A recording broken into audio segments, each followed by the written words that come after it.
자, 오늘 이제 첫 번째 시간은 제가 이제 복음에 관해서 이제 여러분에게 강의를 하려고 합니다. 그래서 이제 제가 나눠드린 교환의 메인 위를 보시면은 주제가 구원에 관한 오해를 바로 잡는다 이거죠. 예. 구원이라는 단어에 대해서 생소하신 분들 없을 거예요. 근데 문제는 구원을 오해하는 사람들이 대다수라는 게 문제죠. 예.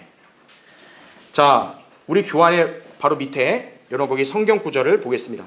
디모데전서 2장 4절에 하나님께서는 모든 사람이 구원을 받고 진리의 지식에 이르기를 원하시느니라 이렇게 기록이 되죠.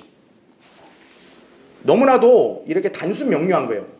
자, 하나님이 이 땅에 사는 모든 인간에게 지금 가장 먼저 원하시는 게 뭐라고요? 구원이라고요. 예. 그러니까 구원은 선택사항이 아니에요. 정말 이 땅에 창조주 하나님에게서 이렇게 지음받은 인간들이라면 반드시 구원을 받아야 돼요. 그렇죠? 자, 밑에 볼게요. 오늘날 대한민국은 기독교가 굉장히 활성화되어 있는 국가라 해도 과언이 아니죠. 그래서 우리는 주변 곳곳에서 교회들을 심심치 않게 볼 수 있으며 교회들이 전도한다면서 사람들에게 전파하는 복음이나 교리 또 구원이라는 용어도 자주 들어서 생소하지 않을 것이다 이거죠. 하지만 대다수의 교회들이 복음이나 구원에 관해 설명을 할 때 일관성 있는 그런 내용이 아니라 각자 서로마다 다른 이야기를 하는 기이한 현상이 벌어지고 있는 거예요. 질문이 똑같아요. 나 구원을 받으려면 내가 하나님을 믿으려면 먼저 뭘 해야 됩니까? 근데 A라는 교회, B라는 교회, C라는 교회 다 다른 거예요. 자, 원인이 뭔가요? 거기 제가 밑줄을 쳐놨죠? 교회들이 신앙생활의 근거를 성경이란 잣대로 삼지 않고 그저 자신들의 전통, 교단의 강령, 어떤 교의 등을 기준으로 삼기 때문에 그렇다는 거죠. 예. 그러니까 장로교단에 있는 교회들, 감리교단에 있는 교회들, 성결교회, 심지어 순복음 문사주의 교회들 다 달라요. 그래서 기준이 제각각이니까 그런 거죠. 더군다나 요새 교회들의 추세가 뭐냐면 어떻게든 사람들을 교회로 많이 모으려고 하는 거예요. 그래서 교회가 커지고 교세가 확장이 되면 하나님께 영광을 이렇게 생각을 하는 거죠. 그러니까 일반 사람들에게 어때요? 그냥 다른 거 다 배제하고 차치하고 일단 교회로 나오세요. 교회에만 일단 나오세요. 예배 좀 드리세요. 그 예배에 어떻게 들어왔어요? 그러면 하나님 믿는 거라고. 그러니까 이렇게 간주한다 이거죠. 그게 현실이에요. 자, 밑에 그러다 보니 하나님을 어떻게 믿기 시작해야 하는지에 관해 성경적으로 답변해주는 교회들은 극소수인 것이다 이거죠. 무엇보다 한국 교계는 바른 성경의 부재로 인해서 구원에 관한 교리 또 진리에 무지하기 때문에 더더욱 올바로 설명하고 전파하지 못한다는 얘기죠. 참 안타까운 일이에요. 그로 인해 대다수의 기독교인들 또 비기독교인들도 구원이라는 말을 들었을 때는 모두가 하나같이 오해를 하는 거죠. 그러니까 어떤 사람은 양심적으로 하나님을 좀 믿어보겠습니다. 이렇게 뭔가 결심해서 하나님을 믿으려고 하는데 뭔가 어떤 올바른 답을 제시해주는 사람들을 만나지를 못하니까 그냥 거기서 맴도는 거예요. 자기 혼자서. 그렇죠? 그런 실정이다 이거죠. 그래서 거기 밑줄 친 거 보시면 이 때문에 우리는 하나님께서 모든 인간에게 가장 먼저 원하시는 구원에 관해 성경에서 무엇이라고 말씀하는지를 우리가 살펴보려고 하는 것이다 라는 얘기죠. 오늘 여러분이 저의 입을 통해서 듣는 이 복음은 어떤 우리 무슨 침례교 교단 이런 거 아닙니다. 우리 교회는 교단 교회 아니에요. 우리 교회는 독립 침례교회입니다. 그러니까 우리는 어떤 교단 교리가 없어요. 그럼 우리는 무엇을 기준으로 삼냐? 성경적 교리를 기준으로 삼는 거예요. 그래서 오늘 이 자리에 처음 오신 여러분들은 그동안 일반 교회에서 무슨 어떤 집회나 어떤 특강이나 무슨 부흥회나 이런 거 들은 거랑 좀 차원이 다를 거라고요. 저는 성경에 있는 내용들만 얘기할 거예요. 자, 인간이 구원받을 수 있는 것은 참 기쁜 소식이죠. 그래서 기쁜 소식을 우리가 뭐라고 표현하냐? 복음이라고 표현하는 거예요. 복음. 그러니까 우리는 성경에서 제시하는 이 복음을 확실하게 알아야지 올바로 구원을 받을 수 있겠죠. 그렇죠? 하나님이 우리 인간을 이렇게 구원한데 좋은 소식 아니에요. 그럼 우리는 어때야 돼요? 그 소식이 뭔지를 알아야 될 거 아니에요. 거기서 엉뚱한 얘기 해버리면 안 되죠. 예. 그러니까 우리는 성경에 제시하는 이 복음을 오늘 이 시간 살펴볼 거예요. 그리고 구원에 관해 오해하는 이 한국교계 실상도 우리가 다시금 한번 이렇게 살펴보면서 구원에 관해서 그동안 오해를 했다면 오늘 복음을 통해 제대로 알고 확실하게 믿어야 한다는 얘기죠. 그렇죠? 자, 밑에 그러면 첫 번째부터 보겠습니다. 자, 구원에 관해 무지한 한국 교계의 문제점이에요. 그러니까 교회들이 적어서가 문제가 아니에요. 이 한국이나 땅은 교회들은 너무 많아요. 목사들도 많아요. 교인들도 많아요. 그런데 이 성경적인 구원과 이 신앙생활 체계를 모르는 거예요. 자, 이걸 제가 그냥 폄하하기 위해서 말하는 게 아니라 저는 하나의 어떤 그런 설문조사의 결과를 근거로 여러분에게 설명드리려고 하는 거예요. 자, 밑에 1번 보세요. 구원받지 못하고 구원의 확신도 부재한 다수 기독교인들이다 이거죠. 자, 2005년 1월에요. 그 한국교회의 미래를 준비하는 모임이란 단체가 이 여론조사 기관 한국갤럽에 의뢰를 해가지고 그 어떤 설문조사한 결과를 분석한 이 도서를 출간한 적이 있어요. 그게 한국교회 미래 리포트입니다. 자, 물론 이게 2005년이어서 지금 20년 가까이 흘렀지만 사실 뭐 한국교회들이 뭐 엄청난 변화를 겪은 게 아니잖아요. 그러니까 여기 설문조사 결과가 지금의 교인들의 반응과 뭐 크게 차이는 없다고 그렇게 생각하시면 돼요. 자, 그래서 전국의 6대 도시 만 18세 이상 개신교인 1000명을 대상으로 이렇게 설문조사를 했는데, 자, 우리 교환의 맨 밑에 보세요. 자, 이 리포트란 단행본에 이 설문조사와 결과를 이렇게 적시해놨어요. 자, 질문이 뭐냐? 아무아무님께서는 그리스도를 개인의 구주로 영접하셨습니까? 자, 이 질문에 답변 보세요. 예가 77.1%죠. 아니오가 22.9%입니다. 그러니까 지금 교회 다닌 사람들이 모두가 다 그리스도를 영접했습니다고 말하지 않나요? 여기 22.9%는 최소한 그래도 정직한 사람들이에요. 솔직하게 나 영접 안 했습니다. 자, 77%에 해당되는 사람들은 영접했다 그랬어요. 그럼 볼게요. 밑에 아마우님께서는 현재 구원에 대한 확신을 가지고 계십니까? 그러면서 또 밑에 질문을 해요. 신앙생활하는 가장 큰 이유가 무엇입니까? 자, 이렇게 질문했어요. 근데 답변을 보세요. 밑에 45.5%가 뭐라고 답변했어요?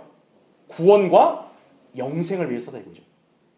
그러니까 지금 왜 당신은 교회를 다니면서 왜 당신은 신앙생활 합니까? 라고 물었더니 절반 가까이가 뭐라고 대답해요? 구원 받으려고요. 그 다음에 37.2%는 마음의 평안을 위해서 다닌다 이거예요. 7.6%는 가족의 권유. 자, 그 다음 페이지요. 그 다음에 어떤 건강, 재물, 성공, 그러니까 축복받으려고 다니는 사람은 7.1%.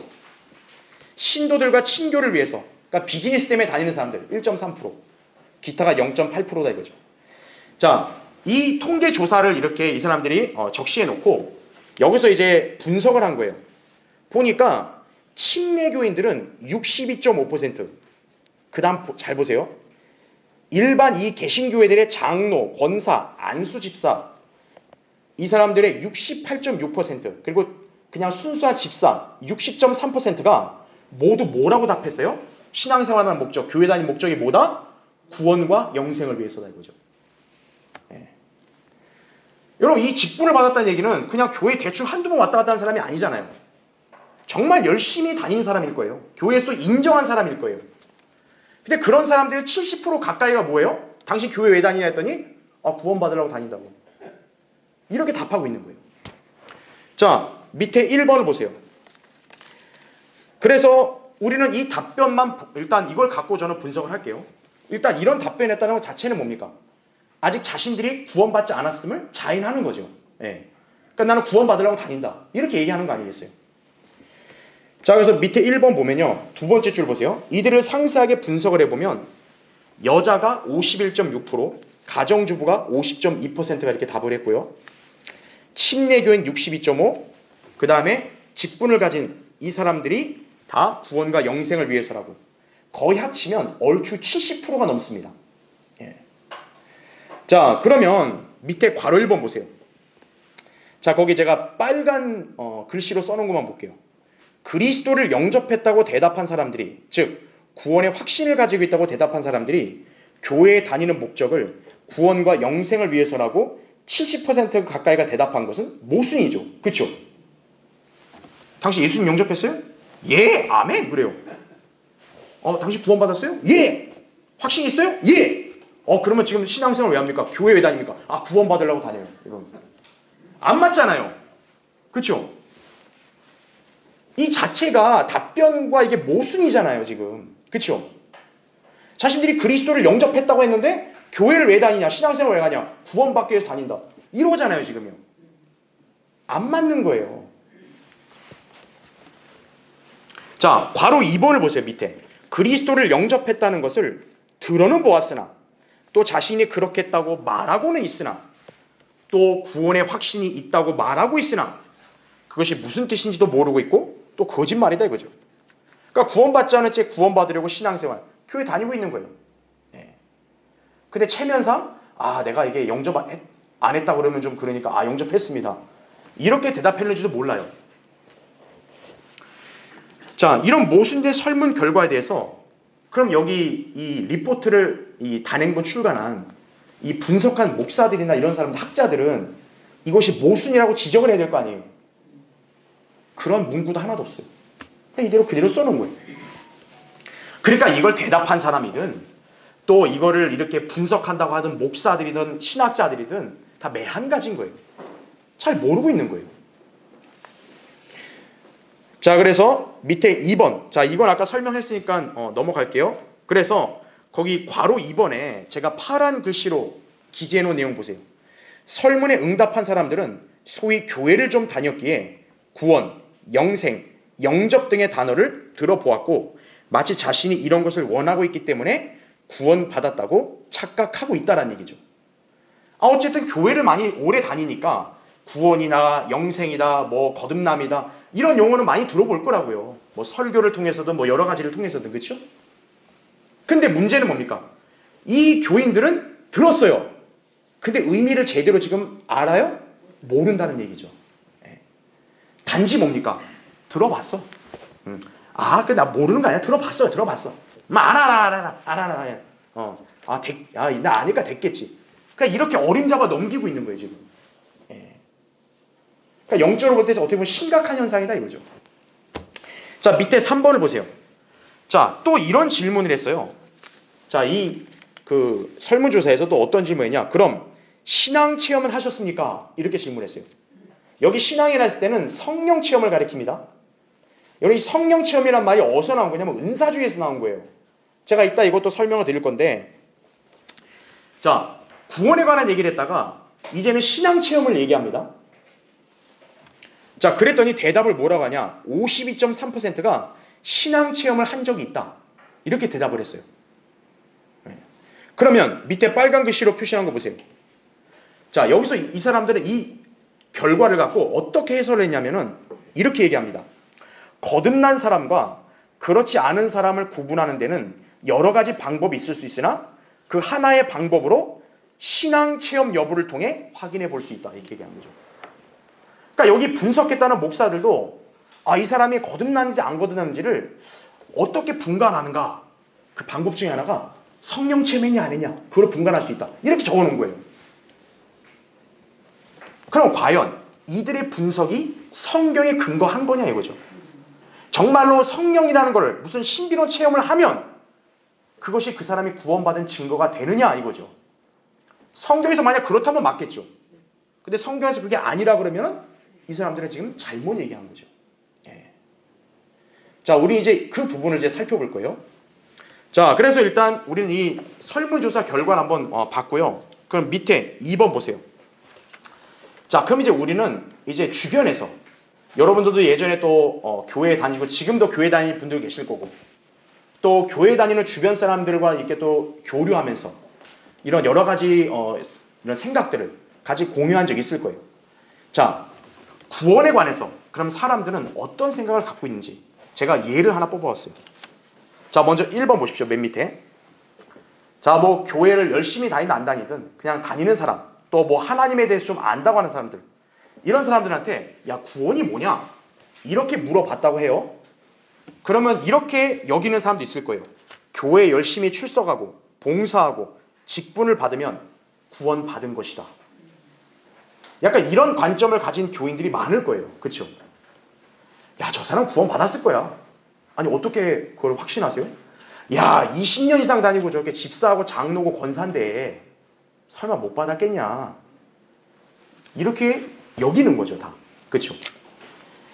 아이고, 저 사람은 진짜 3, 40년을 진짜 가정을 내팽개치고 교회에서 산 사람이야. 설마 구원 못 받았겠어? 이렇게 생각하는 거죠. 자, 다음 페이지 보십시오.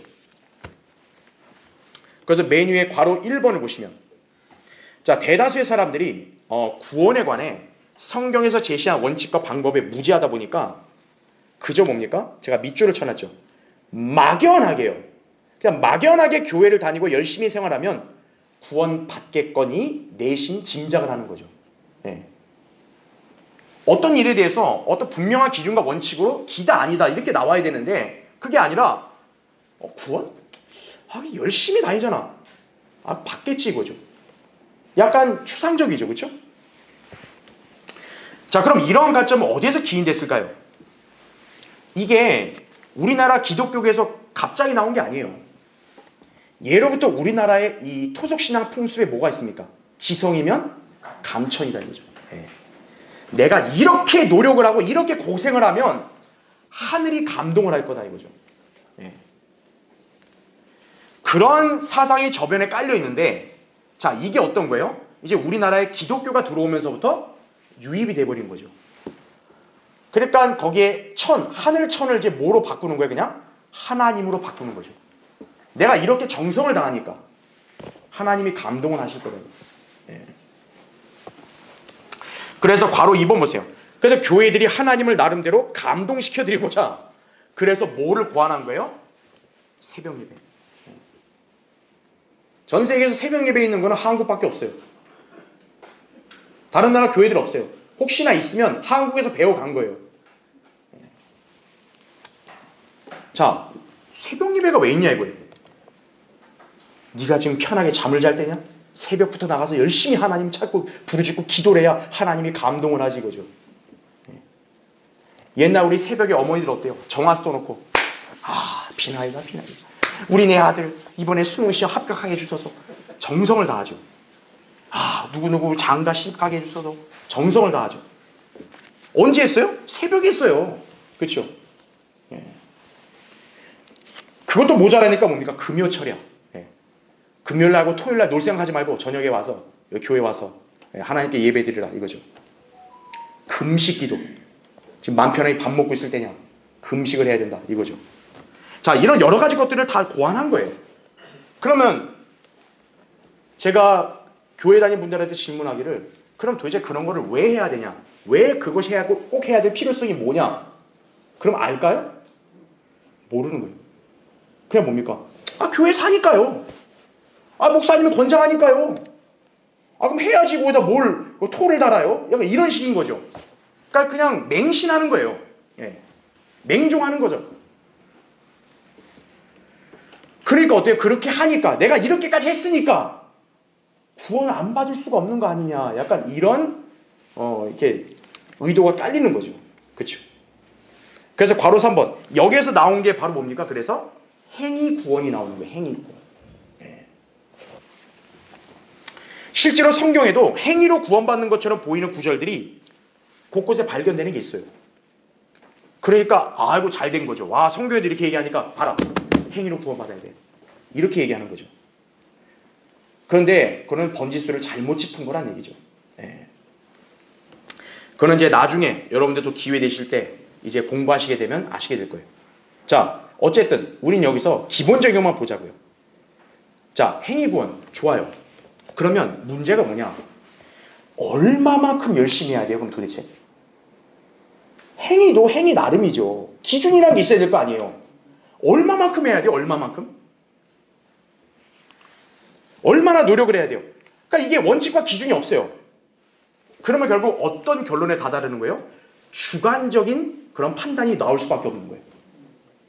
다른 사람 볼 때 별로 열심히 안 했는데 자기는 되게 열심히 한 거야. 그러니까 자기가 구원받았다고 이렇게 얘기할 수 있는 거예요. 그쵸? 어떤 사람이 볼 때는 하지만 저 사람같이 교회 열심히 하는 사람이 없어. 근데 정작 당사자는 어때요? 아, 난 아직도 부족해. 그럼 이 사람 스스로는 나는 구원 못 받은 것 같아. 또 이렇게 생각할 거 아니겠어요? 뭡니까? 주관적이 돼버리는 거죠. 네. 자, 그러면 괄호 4번 보세요. 자, 그럼 저는 간략하게 성경의 근거를 한번 제시할게요. 자, 구원에 행위가 필요하다고 그럼 과연 정말 말씀하고 있냐 이거예요. 성경은 오히려 인간이 구원받는 데 있어 행함이 필요 없다고 말씀한다는 얘기죠. 그 밑에 나온 구절이 에베소서 2장 거기 8절 9절이거든요. 너희가 믿음으로 말미암아 은혜로 구원을 받았으니 이것은 잘 보세요. 너희에게서 난 것이 아니요 하나님의 뭐다? 선물이라 이거죠. 그래서 잘 보세요. 행위에서 난 것이 아니니 이거죠. 아무도 자랑하지 못하게 하라 하심이라 이거죠. 자, 이거에 대해서 뭐라고 반박할 거예요?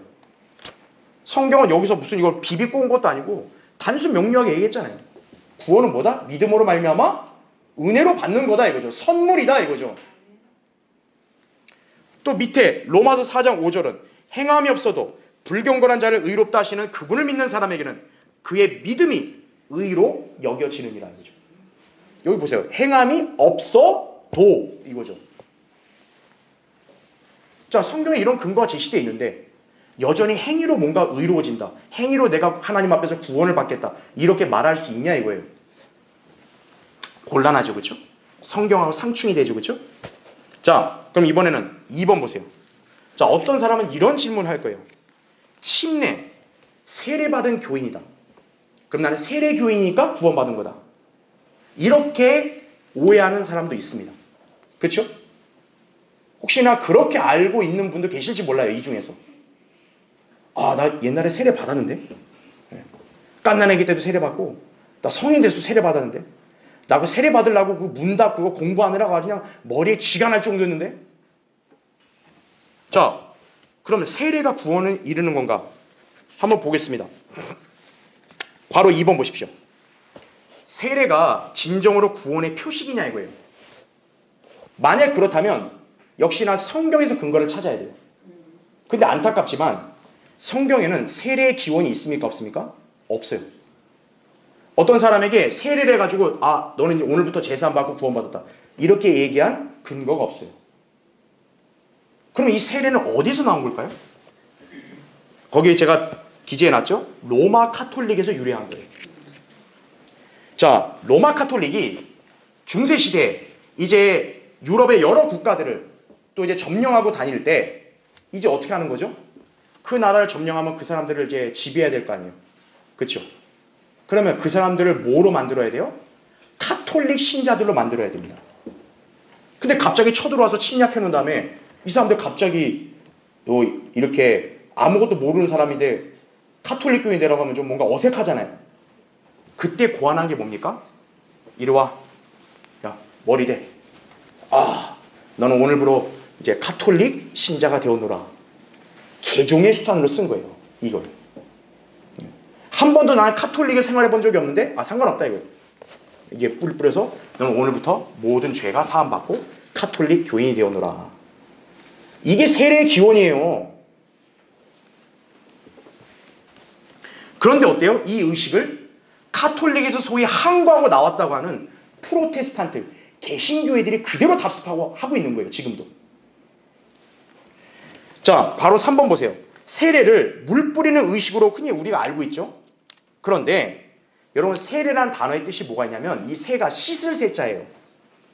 즉 죄를 씻는 의식이란 뜻이에요. 세례란 말 자체가. 그러니까 교회들이 그걸 알고 주든 모르고 주든 간에 세례를 줬다. 내가 세례를 받았다는 것은 암묵적으로 서로 간에 뭘 동의한 거냐면 나 죄사함 받은 거다. 이거를 동의한 거예요. 그러니까 교회들이 어떤 거예요? 너 세례 받았잖아. 너 이제 우리 교회 속았잖아. 아, 그럼 구원 받은 거지. 이런 식으로 해석을 하는 거죠. 자, 그런데 더 심각한 게 뭐냐? 이러한 로마 카톨릭의 사상이 오늘날 한국 교회들이 쓰는 개혁 성경에 그대로 나온다는 얘기예요.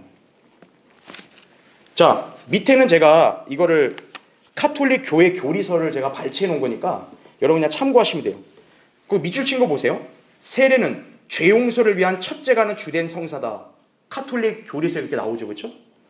맨 밑에 자, 이거는 유아 세례 있죠, 유아 세례. 갓난 애기들 막 세례 주잖아요, 유아 세례. 이 유아 세례도 카톨릭에서 기원한 거예요. 보세요. 어린아이들도 원죄로 타락하고 더러워진 인간의 본성을 지니고 태어나므로 그 다음 뭐라 그래요? 세례로 새로 나야 한다. 이게 유아 세례의 기원이라고요. 자, 그러면 다음 페이지 보세요. 이게 로마 카톨릭의 교리면 자, 거기에 항거한 프로테스탄트들은 따르면 안 되잖아요. 그런데 거기 메뉴에 보면 대한예수교 장로회 총회 합동의 헌법에는 이렇게 나오는 거예요. 세례는 우리를 그리스도에게 접붙임과 주와 합하는 표와 인치는 것이니 이게 나온다 이거죠. 네. 즉 뭐냐면 세례를 받아야 이 사람이 그리스도께 이렇게 붙었다라는 얘기죠. 구원받았다는 얘기예요. 쉽게 말하면. 자, 그러면 장로교 총회에서는 왜 이러한 교단 교리가 나왔냐면 그 밑에 보세요. 그들이 쓰는 성경에서 이렇게 나오기 때문에 그래요. 자, 베드로전서 거기 3장 21절이잖아요. 자, 우리 킹제임 성경에는 어떻게 나오냐면 물은 예수 그리스도의 부활하심으로 인하여 이제 우리를 구원하는 모형이니 곧 침례라 이렇게 나와요. 육체의 더러움을 제거하는 게 아니라 하나님을 향한 선한 양심의 응답이라 이렇게 나옵니다. 그런데 개역 성경이나 이 카톨릭 성경에는 뭐라고 나오냐면 제가 밑줄을 쳐놨죠. 구원을 가져다주는 세례, 또 구원하는 표라고 나오죠. 구원하는 표. 그러니까 그 구절이 근거가 있으니까 어떤 거예요? 봐라, 여기 있지 않냐? 세례가 구원하는 표. 그러니까 세례 받아야지. 이렇게 주장하게 되는 거예요. 예. 자, 그러면 우리는 성경의 근거를 또 제시할게요. 그러면 성경에서는 자, 세례는 물 뿌리는 거죠. 그러면 인간의 죄가 물 뿌림으로 사해진다라는 근거가 있나요? 성경에? 아니죠. 자, 성경은 분명합니다. 죄 사함의 수단은 물이 아니라 뭐라고 얘기해요? 피라고 얘기해요. 피. 그래서 그 밑에 나오죠. 히브리서 9장 22절에 피 흘림이 없이는 죄 사함이 없느니라 이거죠. 그래서 우리 인류의 죄를 사하시기 위해서 하나님의 아들 독생자 누가 이 땅에 오신 거예요. 그래서 예수 그리스도가 오신 거예요. 왜? 그분이 뭐를 흘려야 돼요? 피를 흘려야 죄가 사해질 수 있는 거예요. 그러니까 이게 성경적 원칙이라고요. 인간의 죄를 사하는 것은 물이 아니라 뭐다? 피다 이거죠. 그러니까 세례가 죄사함이라는 건 맞아야 틀려요? 틀린 거죠. 그것으로 구원을 결부시켰으면 오해한 거란 얘기죠. 자, 그럼 이번에 3번 보세요. 성령 체험을 하면 구원받은 거다. 자, 아까 서두에도 신앙 체험했으니까 이렇게 질문했더니 절반 이상이 했다 그랬죠. 그렇죠?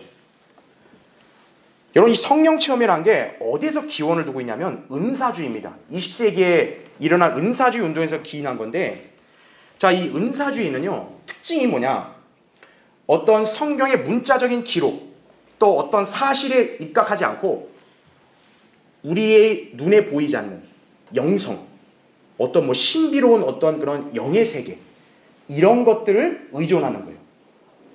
그래서 어떻습니까?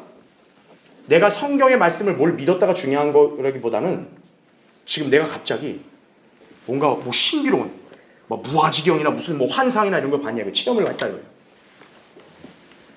또 경험 이런 거를 중시하는 거죠. 그리고 내가 처음에는 내가 이게 침착하고 평온했는데 갑자기 내 기분이 막 흥분이 돼. 와, 막 와서 내가 교회 와서 막 찬양 부르는데 갑자기 막 기분이 고조되고 막 이러는 거예요. 그러면 뭐 평상시 난 이러지 않았는데 결국 내 안에는 우연이 아니라 뭐가 들어왔다? 성령이 들어왔다. 이렇게 얘기하는 거예요. 여러분, 그렇게 얘기하면 누가 그걸 함부로 지적할 수 있겠어요? 지적 못하죠. 왜? 우리 눈으로 안 보이는데. 특히 성령을 받은 표식으로 뭘 한다고 주장을 해요? 방언을 한다고 주장하는 거예요. 자, 이러한 은사주의를 표방하는 대표적인 교단이 어디냐? 순복음교회들이에요. 자, 근데 저는 이제 은사주의에 대한 이런 이 잘못된 교리들을 지금 공부할 시간 없어요. 그러니까 저는 간단하게 상식적인 면에서 여러분에게 설명을 드리고, 그 다음에 추후에 알기 원하시는 분들은 이게 따로 이렇게 공부하시면 된다 이거죠. 자, 일단 한번 설명드릴게요. 이들의 사상은 상식적으로 봐도 모순이에요. 왜냐? 거기 동그라미 1번에 나온 설명이 이겁니다. 이런 사람의 기분이나 감정은 굳이 교회 안 나가도 일어날 수 있죠. 그렇죠. 콘서트장에서 하나님 이름만 붙이고 막 락 불러도 어때요? 사람 기분이 고조되는 거예요. 그렇죠. 통기타 치고 하면은. 사람이 뭔가 열광하면 흥분하죠. 굳이 그게 하나님이어야만 흥분이 되나요? 다른 거로도 흥분 다 돼요. 그렇죠. 스트레스 풀 수 있는 행사, 오락하게 되면 기분 좋죠. 그건 교회에서만 되는 게 아니라고요. 반면에 이 사람은 순수하게 교회를 열심히 다녀요. 하나님 말씀에 그대로 들으려고 해요. 근데 이 사람이 뭐 흥분이 되진 않아요. 그럼 이 사람은 잘못된 거예요? 안 맞잖아요. 그 다음에 동그라미 2번 보세요. 제가 밑줄을 쳐놨죠. 우리가 무엇을 인식하고 믿으려고 할 때는 가장 우선적으로 하는 게 뭡니까? 느낌이 아니라 뭐예요? 사실을 인지하는 거죠. 자, 여기 아버지 어머니가 나의 부모래요. 그러면 이 두 사람이 내 부모다, 또는 이 애가 내 자식이다라는 거를 뭐로 확증합니까? 느낌으로 확정하는 거예요? 우와! 내 아버지 어머니 같아. 오늘부터 내 아버지 어머니다. 그러면 아버지 어머니가 되는 거예요? 아니죠. 생물학적으로 유전관계가 성립되는 사실에 근거를 해야죠. 그렇죠. 정말로 이분들이 날 낳았냐 이거예요. 유전자 검사하면 나오잖아요. 그 사실이 되면 뭐예요? 아, 나를 낳아준 부모, 쟤는 내가 낳은 자식, 이 관계가 사실이 되니까 이제 이게 성립이 되는 거죠. 그러면 이제 어떻게 돼요? 그 사실을 자기가 받아들이는 거죠. 아, 그래서 나의 부모님이구나. 받아들이고 나서 이제 어떤 거예요? 이제부터 자기가 생각을 달리하는 거죠. 아, 이 사람들은 그냥 단순한 성인이 아니라 내 부모님이다. 그렇게 되면 이제 어떻게 돼요? 그전에는 좀 약간 경계나 어색함이 있다가 기분이 풀어지고 좀 이렇게 편안하고 신뢰감이 느끼는 거죠. 우리 인생의 이치가 뭡니까? 어떠한 일에 대해서 사실을 인지하고 그 사실을 내가 믿느냐 거부하냐, 이걸로 갈리는 거 아니겠어요? 그걸 믿었을 때 이제 나가 느낌이 나오는 거죠. 이게 정상적이잖아요. 근데 은사주의 특징이 뭐예요? 사실을 싹 다 배제해요. 뭐야? 느낌이 있으면 믿음이 있는 거다. 거꾸로 가버리는 거예요. 거꾸로. 이게 문제인 거죠. 내가 느낌이 팍 없어. 아, 그럼 넌 믿음이 없는 거야. 이렇게 얘기하는 거예요. 여러분, 아버지 어머니 만나면 아버지 어머니 막 이러는 거예요? 이래야만 정말 자녀예요? 그냥 이렇게 냉랭하게도 아버지 어머니 이럴 수도 있는 거예요. 그렇죠? 느낌이 가장 우선이 아니죠. 사실을 알고 그 사실을 내가 받아들이냐 안 받아들이냐, 그걸로 믿음이 결정되는 거고, 그 이후의 결과가 느낌이 나오는 거죠. 그렇죠? 은사주의는 그 원칙도 무시한 거라는 거예요. 그 다음에 방언에 대한 얘기도, 이것도 뭐 할 얘기 많은데 그냥 간단히 얘기하면 돼요. 자, 동일한 성령이 들어왔대요. 근데 왜 서로 말하는 게 달라요? 방언이라는 거는 언어거든요. 언어인데 달라요. 아니, 똑같은 성령 들어간 거 아니에요? 성령이 1, 2, 3가 있나? 그리고 누군가 갑자기 나 방언했어. 그럼 이 사람 진짜 방언한 거예요, 안 한 거예요? 여러분이 그걸 판단할 수 있어, 없어요? 없죠. 하나님이 그런 분이신가요? 아니라는 거죠. 자, 그럼 이제 괄호 3번 보세요. 또 성경을 예로 들게요. 방언함으로써 구원받는 경우가 있을까요? 자, 성경에서 방언이 나올 때는 항상 여러분이 어느 민족이 나오는 상황을 연상해야 되냐? 제가 거기다 기재해놨죠. 유대인입니다. 유대인. 고린도서 14장 22절에도 방언은 유대인들에게 주신 표적이라고 그렇게 말씀을 하고 있는 거예요. 그렇죠? 그러면 자, 우리 같은 이방인들이 있을 때, 그럼 이방인들이 구원받는 데에서 방언이 거론된 적이 있을까 없을까요? 자, 성경에서 있다 그러면 우리도 방언을 얘기해야 돼요. 근데 성경에서 이방인들이 구원받는 그 상황에 대해서, 구원받는 방법에 대해서 방언이라는 게 거론된 게 있어요? 없어요. 자, 저는 2개 예만 거기 밑에 제시했어요. 사도행전 8장에서 에디오피아 넷이 있죠. 에디오피아 내시는 이방인이죠. 그렇죠? 그 이방인이 예수 그리스도가 하나님의 아들인 걸 믿었어요. 신약적인 구원의 진리입니다. 그래서 어떻게 했냐? 빌립이 그 믿음을 인정해서 침례주고 그 다음 어떻게 했냐? 빌립이 떠나버렸어요. 떠나면 안 되죠. 내시가 방언하는지 안 하는지 살펴야 될 거 아니에요. 빌립이 그걸 살폈어요? 떠났어요. 왜? 구원 받은 거다 이거. 끝이다 이거죠. 또 하나의 사도행전 16장에 빌립보 간수가 있어요. 여러분 빌립보 간수 특징이 뭡니까? 이방인이에요. 이 사람은 이제 감옥을 지키고 있었는데 지진이 나가지고 보니까 죄수들 바울과 실라가 안 보이니까 자기가 이거 책임을 져야 될 것 같아서 무서워서 자살하려니까 바울이 제지했죠. 야 우리 여기 있어. 그때 이 사람이 물은 질문. 이 땅에 사는 모든 인간이 해야 될 질문이에요. 선생님들이요. 내가 구원을 받으려면 어떻게 해야 하나이까? 그러죠. 그때 바울이 뭐라고 얘기했을까요? 야, 너 지금 여기서 단순하게 어떻게 그걸 내가 얘기하냐? 이랬어요? 한마디입니다. 주 예수 그리스도를 믿으라 이거죠. 그리하면 너와 내 집안이 구원을 받으리라 이거예요. 끝이에요. 빌립보 간수와 그 가족이 믿었죠. 그래서 16장 거기 35절까지 기록을 보면은 이 가족이 침례를 받고 하나님 말씀을 믿고 기뻐했다 그러면서 날이 새니까 어떻게 하냐? 이제 바울 보고 평안히 가세요 이렇게 얘기했어요. 자 여기 방언이 나왔어요? 안 나왔죠. 자 그렇기 때문에 우리가 오해를 하면 안 된다는 얘기예요. 그래서 이제 4번의 내용 보세요. 4번이 뭐냐? 그러니까 이제 한국 교회들은 심각한 문제가 뭐냐면 구원에 대한 명확한 기준이 부재한 거예요. 그래서 그러니까 성경에 제시된 원칙을 배제해버리니까 어때요? 주관적이 돼버리니까 혼란스럽죠. 그래서 급기야는 어떤 얘기합니까? 야 인간이 어떻게 인간이 구원받는 걸 어떻게 알아? 그건 하나님만 하시는 일이고 하나님만 아는 거다 이거죠. 그래서 우리가 구원받았냐 질문하면 뭐라고 대답해요? 어떻게 감히 인간이 어떻게 구원받은 거 어떻게 알아? 그럼 하나님만 하는 거야. 거기서 나온 말이 뭡니까? 하나님의 주권이라는 말이 나온 거예요. 하나님의 주권. 그게 장로교 칼빈주의 예종론에 기인한 거예요. 하나님이 구원받은 사람 애당초부터 선택해놨어. 그러니까 너가 아무리 발버둥 쳐도 너는 구원 못 받아. 택함 못 받았으면. 그리고 감리교인도 마찬가지예요. 아까 얘기했죠. 막연하잖아요. 행위로 하는 게. 내가 언제까지 해야 구원받습니까? 열심히 끝까지 해봐. 끝까지 견디면 구원받는다 했어요. 끝까지 해요. 그럼 결국 이 사람은 뭡니까? 죽을 때까지 자기가 구원받은 확신을 가져요? 못 가져요? 못 갖죠. 그러니까 결국 대다수 교회 다니는 사람들이 또 어떤 말 하는 거예요? 구원받았냐고 물어보면 죽어봐야 알지. 어떻게 알아? 이거죠. 죽어봐야 알지. 그런 말이 나오는 거예요. 그래서. 자, 그런데 여러분 거기 괄호 3번 보세요. 거기 고린도서 13장 5절에 보면 자, 성경에는 그럼 정말로 우리 인간이 구원받는 걸 모른다고 얘기했을까요?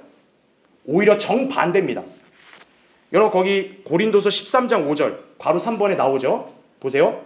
너희가 믿음 안에 있는지 너희 자신을 어떻게 해라? 시험하고 스스로 입증하라. 예수 그리스도께서 너희 안에 계신 것을 스스로 알지 못하느냐? 그렇지 못하면 너희는 뭐라 그래요? 버림받은 자들이라고 그러죠.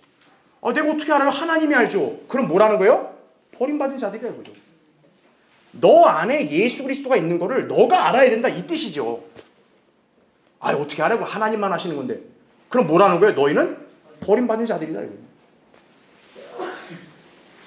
그러니까 구원에 대해서 혼란스럽게 얘기하지 마라 이거예요. 어렵게 꼬지 마라 이거죠. 자, 두 번째. 그럼 이제 이거는 워낙 간단하고 또 단순한 거니까 바로 할 수 있어요. 두 번째, 신약 성경에 제시하는 그럼 구원의 진리가 뭐냐 이거죠. 자, 그동안 이제 우리나라 기독교 사회나 또 우리 주변 사회에서 이제 통용되는 구원에 대한 오해를 살펴봤어요. 그러면 성경에서는 구원의 진리를 뭐라고 말씀하는지 봐야죠. 그렇죠? 자, 1번 보십시오. 온 인류를 위한 하나님의 구원 계획이라는 거죠. 자, 왜 하나님의 구원 계획이 필요했을까요? 우리 모든 인간들이 죄인으로 태어나니까. 죄의 대가를 짊어져야 되니까. 그러니까 하나님이 우리를 지으셨는데 우리 인간이 모두 죄인으로서 형벌을 받아야 되니까. 하나님이 그걸 방치하시는 분이 아니잖아요. 그러니까 하나님이 어떻게 하셔야 돼요? 인간을 구원을 해야겠다. 계획을 세우셨겠죠. 그렇죠? 우리 그걸 알아야 되는 거죠. 그럼 하나님이 그걸 감춰놨을까요? 성경에다가 명확히 계시해놨다 이거죠. 자, 그러면 하나님의 구원 계획이 어떻게 왜 있어야 되고 어떻게 이루어졌는지 볼게요. 먼저 1번 보세요. 자, 여러분이 구원을 받았다 또는 구원받기 원한다 그랬을 때는 알아야 될 사실인 거예요. 자, 제가 빨간색으로 글자 표현해놨죠. 이 세상의 모든 사람들이 다 뭐라고요? 구원받아야 할 죄인들이라는 사실이죠. 자, 괄호 1번 설명은 간단히 설명드릴게요. 성경에는 의인은 한 명도 없다고 말씀합니다. 난 그래도 깨끗하고 난 도덕적으로 살았는데 아니라는 거죠. 성경은 의인은 없나니 없도다 이렇게 말씀해요. 한 사람도 없도다. 그럼 왜 인간은 다 죄인일까요? 그것도 이유가 있을 거 아니에요. 우리가 뭘 잘못한 거 없는데 태어난 순간부터 죄인이래요. 성경에서. 내가 왜 죄인이냐 이거예요. 자, 우리 최초의 인간이 있겠죠. 최초의 인간이 누굽니까? 성경에는 아담이라 나옵니다. 그 아담이 하나님께 불순종했죠. 그래서 결국 어떻게 합니까? 죄가 생겨났다 이거죠. 그래서 여러분 그 밑에 괄호 1번 밑에 보면 로마서 5장 12절이에요. 보세요. 한 사람에 의하여 죄가 어떻게 됐대요? 세상으로 들어오고 이렇게 나오죠. 그 죄에 의하여 뭐가 왔다? 사망이 왔으니. 자, 한 사람에 의해서 죄가 세상으로 들어왔으니까 거기 나온 대로 모든 사람에게 그래서 뭐가 된 거예요? 결국 죄를 지었으므로 사망이 모든 사람에게 어떻게 됐다? 전달되었느니라 이거죠. 바로 이거란 얘기죠. 그래서 어떻게 한 사람의 죄가 전달될 수 있느냐? 간단하죠. 여러분 우리 부모의 유전자를 물려봤잖아요. 그렇죠? 내가 부모의 어떤 구석, 성격 다 담고 태어나잖아요. 그와 같이 뭐예요? 인간은 아담 이래로 태어날 때부터 뭐예요? 죄성을 유전받고 태어난 거란 얘기죠. 그래서 태어나는 순간부터 인간은 뭐다? 죄인으로 태어나는 거예요. 그래서 괄호 3번 보세요. 자, 밑줄을 쳐놨죠. 모든 사람은 어떤 죄 행동을 하기 전에 이미 무슨 상태에 있는 거다? 죄인의 상태에 있는 거다는 얘기죠. 그러니까 제가 이 교환해서 예를 든 거는 사과나무예요. 자, 여러분 보세요. 사과나무가 심겨져 있는데 여기 가지에는 사과 열매가 없어요. 그냥 맨 가지예요. 근데 여러분 그 나무를 그럼 무슨 나무라 불러요? 사과나무라 불러야죠. 아니, 사과 열매가 없잖아요. 근데 왜 사과나무예요? 그 종자가 사과니까. 그렇죠? 바로 그와 같이 난 누굴 죽여본 적도 없고 난 도둑질한 적도 없는데 내가 무슨 죄인이에요. 바로 뭐라는 거예요? 우린 죄인의 상태에 있으니까 죄인이라고 얘기하는 거예요. 그래서 다음 페이지 6페이지요. 그래서 괄호 4번에는 제가 거기 성경 구절 예를 제시했어요. 난 죄인이란 걸 도저히 동의 못하겠다. 그럼 여러분 이 성경 구절 보세요. 여기에 보시고 나는 살면서 이런 거 한 번도 안 했으면 여러분 진짜 죄인 아니에요. 완벽한 사람이에요. 근데 여기서 하나라도 범했으면 인간은 죄인이란 걸 입증하는 거예요. 그렇죠? 괄호 5번. 자, 그러면서도 인간 어때요? 변명하기 좋아합니다. 그래도 저 착한 일 많이 하고 살았어요. 그렇죠? 근데 성경은 뭐라고 말씀합니까? 제가 파란 글씨로 표시해놨죠. 선을 행하고도 죄를 짓지 아니하는 의인은 땅 위에 한 사람도 없느니라 이거죠. 백날 선을 해봐라. 너는 죄인이다. 이게 성경의 선언이다 이거죠. 그러니까 인간이 죄인이니까 바로 인간은 뭐가 필요한 거예요? 구원이 필요한 거예요. 그래서 2번 보세요. 자, 좋다. 내가 죄인이라는 거 알았어요. 그래서 어쩌라고요? 어떤 사람이 이렇게 말할 수 있어요? 죄인이라서 그냥 살면 되는 게 아니라 죄인은 반드시 대가를 치러야 된다 이거죠. 자, 성경에서 죄의 대가는 뭡니까? 죽음. 일단 인간이 다 죽는 거예요. 그 다음 뒤는 뭐가 있습니까? 지옥의 심판이 있다는 얘기죠. 그래서 괄호 1번 보시면 로마서 6장 23절에는 죄의 싹은 사망이라는 말씀이 나와요. 그러니까 여기 사망이라 했을 때 뭡니까? 그냥 추상적인 게 아니에요. 인간이 실제 육체가 죽는 걸 가리키는 거예요. 그러니까 어떤 사람이 난 도저히 죄인이라는 걸 인정할 수 없다 그러면은 우리가 한 가지만 물어보면 돼요. 당신 죽습니까? 안 죽습니까? 죽잖아요. 죽는다는 것 자체가 뭐라는 거예요? 죄인이라는 뜻이에요, 그게. 자, 그런데 괄호 2번 보세요. 더 심각한 게 뭐냐? 육체의 죽음으로 끝나는 게 아니다 이거예요. 사후의 영혼을 결정하는 심판을 받게 된다는 사실이죠. 히브리서 9장 27절에 한 번 죽는 것은 사람들에게 정해진 것이고, 자, 그 뒤에 뭐가 있다고요? 심판이 정해진 것 같이 이렇게 나오죠. 자, 무슨 심판일까요? 생각해 보세요. 여러분, 인간이 죽으면 어때요? 몸은 매장을 하든 화장을 하든 결국 썩고 흙으로 돌아가죠. 인간의 몸은 흙이에요. 성경에서도 흙으로 돌아간다 그랬어요. 그럼 인간 안에 뭐가 있을까요? 혼이 있는 거죠. 왜냐하면 이게 원체 흙이면 우리 몸에 무슨 특별한 우리 자아가 있는 게 아니잖아요. 인간의 혼이 있다고요. 자, 그 혼이 이제 어때요? 낙원 아니면 지옥으로 가게 되는 거예요. 그래서 죄의 형벌로 인간의 혼의 거처가 어디로 결정되는 거예요? 지옥으로 결정되는 거라는 얘기죠. 그래서 거기 나온 구절들은 여러분 참조하세요. 지옥은 가상의 장소가 아닙니다. 예수님이 만약 가상의 장소면 이렇게 과장하실 필요 없는 거예요. 그곳에는 그들의 벌레도 죽지 않고 불도 꺼지지 아니하느니라. 불타는 용광로에서 이를 갈고 있을 거라 그러죠.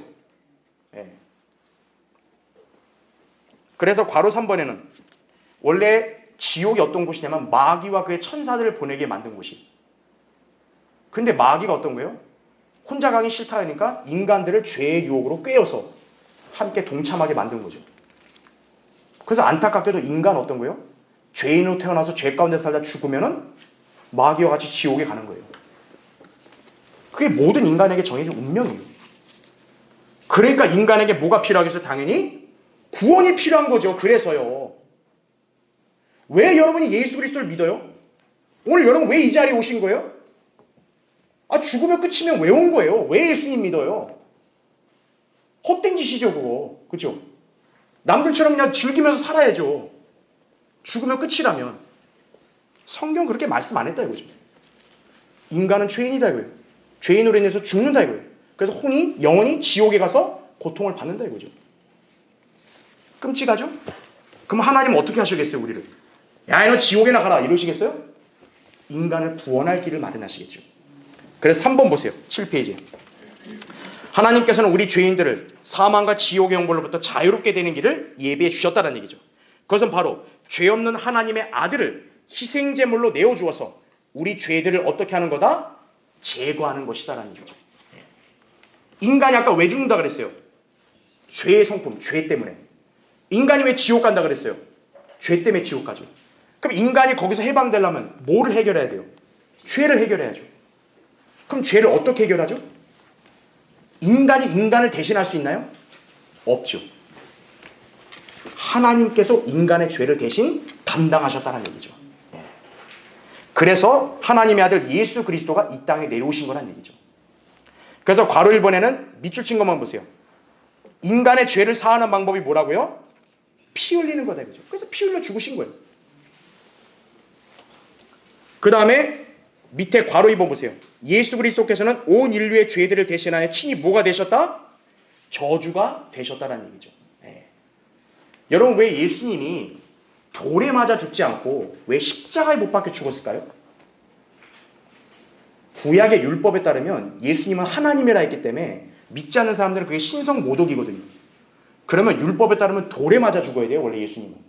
근데 왜 예수님은 돌에 맞아 죽지 않고 십자가에 매달려 죽었을까요? 십자가가 나무죠. 성경에는 나무에 매달린 자는 저주받은 자라고 얘기했기 때문에 그런 거예요. 예수 그리스도가 여기에 우리 모두의 죄들을 대신하여 저주가 되셨다는 뜻이에요. 그래서 십자가에 못 박혀 피를 흘려 죽으신 거란 얘기죠. 그런 다음에 괄호 3번 보세요. 밑에 파란색 글씨. 예수 그리스도께서 우리의 죄값을 치르시기 위해 십자가의 죽음과 지옥의 형벌을 당하셨지만 3일 만에 다시 어떻게 됐어요? 부활하셨다는 얘기죠. 보통의 인간이었으면 그냥 끝났겠죠. 근데 예수님은 하나님의 아들이니까 어떤 거예요? 죽고 끝난 게 아니라 다시 살아나신 거죠. 그래서 괄호 4번에 그 맨 밑에 보세요. 요한복음 11장 25절 26절에 자, 예수님이 이런 말씀하신 거예요. 나는 부활이요 생명이니 나를 믿는 자는 어때요? 죽어도 살 것이며 살아서 나를 믿는 자는 누구나 어떻대요? 영원히 죽지 아니하리라. 내가 이것을 믿느냐 이거죠. 자, 여기서 야, 너 이렇게 되고 싶어? 뭐 해라 이랬어요? 아니죠. 네가 이것을 믿느냐 이거예요. 그럼 무슨 말이겠어요? 믿으면 또 이렇게 된다 이거죠. 네. 그러니까 예수 그리스도가 그래서 부활하신 거예요. 그래서 다음 페이지요. 4번. 하나님께서 인간에게 요구하시는 거 뭡니까? 하나님의 입장에서 다 했잖아요. 인간이 여기서 더 할 필요 있어요? 인간은 뭐만 하면 돼요? 예수 그리스도를 믿으면 되는 거죠. 예. 그러면 그 사람에게 뭐가 주어져요? 영생이 주어진다 이거죠. 그래서 밑에 보세요. 요한복음 3장 16절에 여러분도 너무나 잘 아는 구절이에요. 하나님께서 세상을 이처럼 사랑하셔서 그의 독생자를 주셨으니 이는 그를 믿는 사람은 누구든지 멸망하지 않고 영생을 얻게 하려 하심이라 이거죠. 예. 독생자를 믿으면 멸망하지 않고 영생을 얻는다 이거죠. 여기 행함이 있어요? 없죠. 그래서 이제 제가 시간이 없으니까 바로 간단히만 설명할게요. 2번 보세요. 자, 바로 이게 뭡니까? 따라해 보십시오. 복음. 예, 복음이에요. 바로 하나님께서 인간, 죄인을 구원에 이르게 하는 소식이다. 기쁜 소식이다 이거죠. 그래서 성경에서 이거를 정확히 무슨 복음이라 얘기한다고요? 하나님의 은혜의 복음이다라는 얘기죠. 그러니까 여러분이 구원을 받으려면 뭘 해야 돼요? 이 은혜의 복음을 믿어야 구원받는 거예요. 다른 게 아니라고요. 자, 거기 1번 나오죠. 거기 이제 2번 밑에 1번 사도 바울이 이방인들에게 전한 구원의 복음이라 했는데 여러분 거기 중간에 보면 제가 고린도전서 15장 1절부터 4절을 제가 기재해 놨어요. 거기 잠깐 보세요. 형제들아 내가 너희에게 전한 복음을 이제 너희로 알게 하노니 이는 너희가 받았고 그 안에 선 것이라. 만일 너희가 내가 전한 복음을 굳게 잡고 헛되이 믿지 아니하였다면 복음을 통하여 너희도 뭐한 거다? 구원받은 것이라. 자, 여기 보니까 헛되이 믿으면 안 되죠. 헛되이 믿으면 안 돼요. 오늘 여러분 이 자리에 왔다면 헛되이 믿으면 안 돼요. 자, 밑줄 친 거 보세요. 내가 받은 것을 먼저 너희에게 전달하였나니 성경대로 그리스도께서 우리 죄들로 인하여 어떻게 했다? 죽으시고 장사되셨다가 성경대로 셋째 날에 다시 어떻다? 살아나셨다. 이게 바로 하나님의 은혜의 복음이란 얘기죠. 그래서 밑에 2번에 빨간색 글로 표시한 거. 이 복음에 만약 다른 것을 구원의 수단으로 가르치면 그 사람 뭐 받는 거예요? 저주받는 거예요. 갈라디아서 1장에는 바울이 그걸 뭐라고 경고했냐면 다른 복음이라 해서 다른 복음. 즉 행위구원, 그 다음에 무슨 뭐 예정론, 그 다음에 무슨 뭐 은사, 뭐 성령 체험, 세례, 침례 이걸 구원과 결부시키면은 그게 바로 무슨 복음이다? 다른 복음이다. 그죠?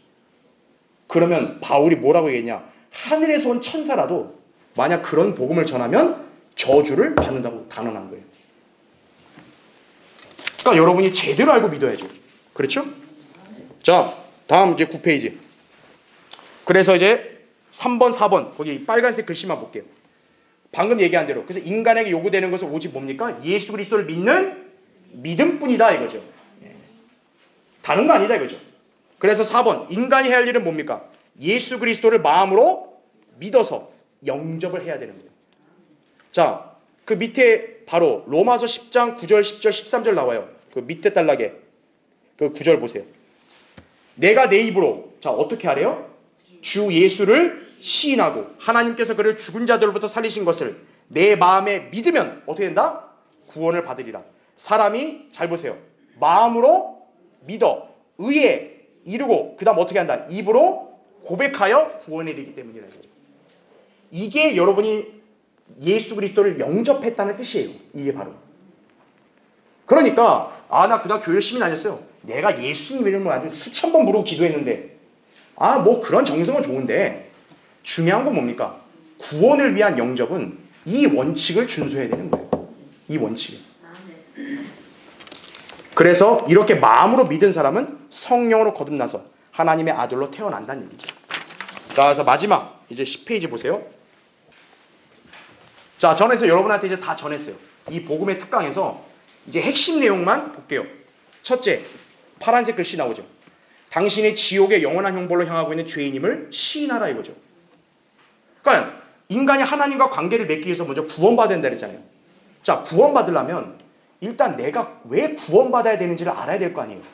바로 뭐라는 거예요? 내가 죄인이니까. 내가 죄인으로서 난 지옥에 가야 되니까. 그래서 구원이 필요해요. 그랬더니 뭐라 그래 성경에는? 더러운 죄로부터 돌이키고 회개하라 그랬죠. 회개가 뭡니까? 내가 이제 지금 잘못된 상태잖아요.